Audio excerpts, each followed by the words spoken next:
What's going on, dudes and dudettes? So yeah, it looks like now the first-year player TJ Power, the X5 star out of high school for Duke, is entering the transfer portal.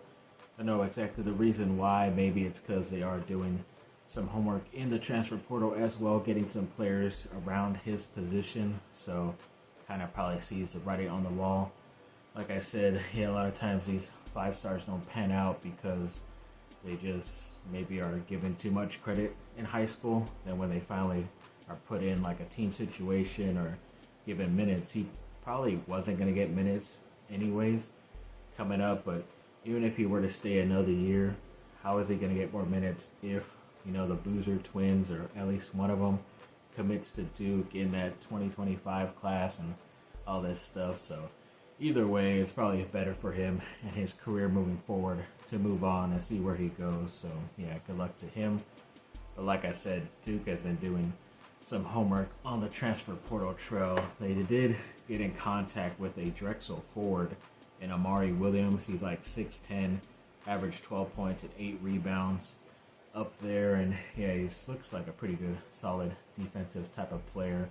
Nearly 7 foot to be that almost Derek Lively, Mark Williams type of guy that they missed sorely last season. So yeah, we'll see what ends up going right there. And then there was a Syracuse player. I don't know if he's a forward or whatnot, but his name was Malik Brown, and he is on a visit right now in Durham at the Duke campus. So we'll see how that goes. I know he played very well against Duke for Syracuse this last season, so maybe that's why he got on the radar. And of course he had entered the transfer portal too, so we'll see how that ends up. And then there are at least one more player, a guard from Purdue, and Mason Gillis, who is supposedly entering the draft as well, kind of doing like what Bronny James and Jeremy Roach is doing. But yeah, I guess Duke has been in contact with him for quite a bit, and even they followed each other on social media, so a lot of people are going with that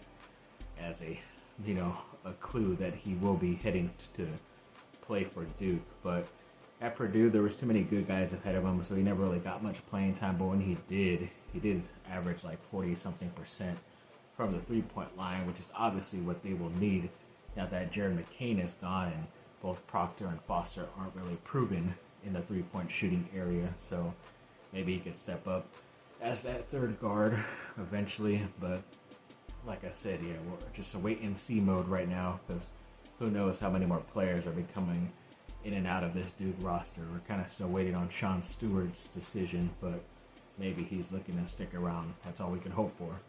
And a Florida State defensive back, Greedy Vance Jr., did get a Duke offer once he entered the portal, so he's a pretty talented guy. I know, as you can see on that post, that USC is involved, and I think they have a visit set up too, but I'll get into that in a separate USC video. But yeah, at least both of my teams are going after a very talented player, and especially from a school that only lost one game last year, if I'm not mistaken. So yeah, pretty cool to be able to add him to either school.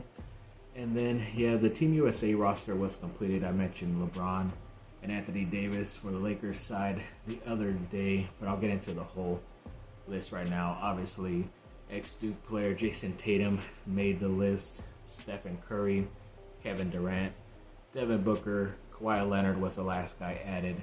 Joel Embiid, Anthony Edwards, Bam Adebayo, Tyrese Halliburton, and Drew Holiday. To me, Drew Holiday and Halliburton are kind of the mysteries there. I know they've at least participated the past couple of years, and Drew Holiday was in the Olympics, the last time too, I believe. So I guess he kind of just give it to the seniority guy to come back to try to win another title. I know a lot of people are wondering why Jalen Brunson wasn't on there after his career year this season. He's going to probably finish with some MVP votes right now, but I just think, they went for some of the better players that were around a little bit longer than he was, and that's just it. So you never know. With injuries, a lot of these guys could just be added right away, and you're still adding some very talented guys on the roster. So either way, looking forward to the Olympics and watching Team USA hopefully dominate against the competition. And speaking of Stephen Curry, apparently the Lakers have the third best betting odds to land him. I guess after this summer or going into free agency at some point. I don't think he is a free agent, but if the Warriors want to tear it down, and I don't know exactly who they will be poaching away from the Lakers, but I think it's like more likely he will return to the Warriors, and then they even throw in the Spurs in there as well because they can take on a pretty big contract like his because he's already like at $50 million for this season. I can't imagine what he is the next couple of years, but yeah, it's pretty crazy. You wouldn't think Curry was the highest paid player in the NBA, but he is. But yeah, it's pretty interesting if it does go the Lakers' way. And then yeah, speaking of the Lakers, their matchup with Denver this Saturday, I believe it's around 8:30 p.m. LA time, or not LA time because that'd be pretty late. So most likely 5:30, 8:30 local time out there in Utah. But yeah, 5:30 around here. Get that main game on ABC for everybody to see. Even though Denver isn't a number one seed, but it is the Lakers, and they're still playing one of the top teams, obviously the best team last season. So of course they're going to get the main spotlight, and luckily I'll be able to listen to the ex-Duke player JJ Redick call his first finals game. So that'll be pretty awesome to witness that little mini Duke history for myself. Yes, thanks for watching, people. Like and subscribe. Comment down below. Let me know what y'all think. Have a great rest of your day. Bye.